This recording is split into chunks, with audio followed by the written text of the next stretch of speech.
আসসালামু আলাইকুম। আশা করি সবাই ভালো আছেন। আমিও ভালো আছি। তো আমি আপনাদের মাঝে চলে আসলাম। কি দেখতে পাচ্ছেন? খিচুড়ি, সবজি খিচুড়ি, সাথে বেগুন ভাজা ছিল আর ছিল লেবু।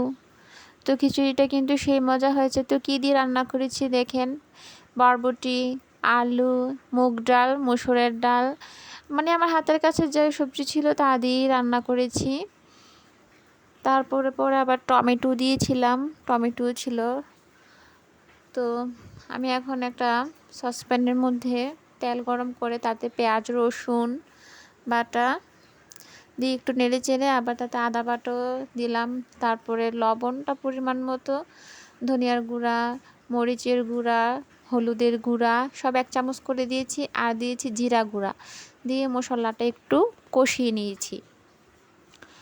তো মশলাটা আমার কষানো হওয়ার পরে আমি যে ডাল চাল সবজিগুলা এগুলা দিয়ে দিলাম।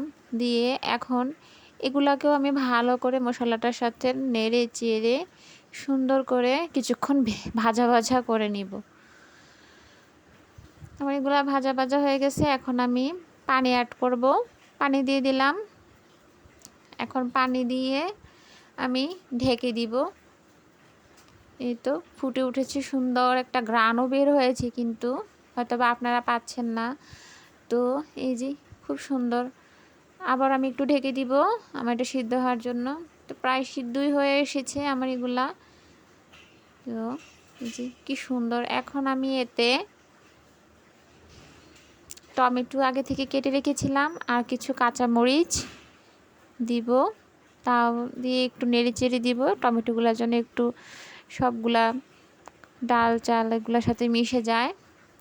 তো এখন আমি একটু ঘিও দিয়ে দিব। ঘি দিলে আরও একটু খিচুড়ির সুন্দর ঘ্রাণও হয়, স্বাদটাও অন্যরকম হয়ে যাবে। তো ঘি দিয়ে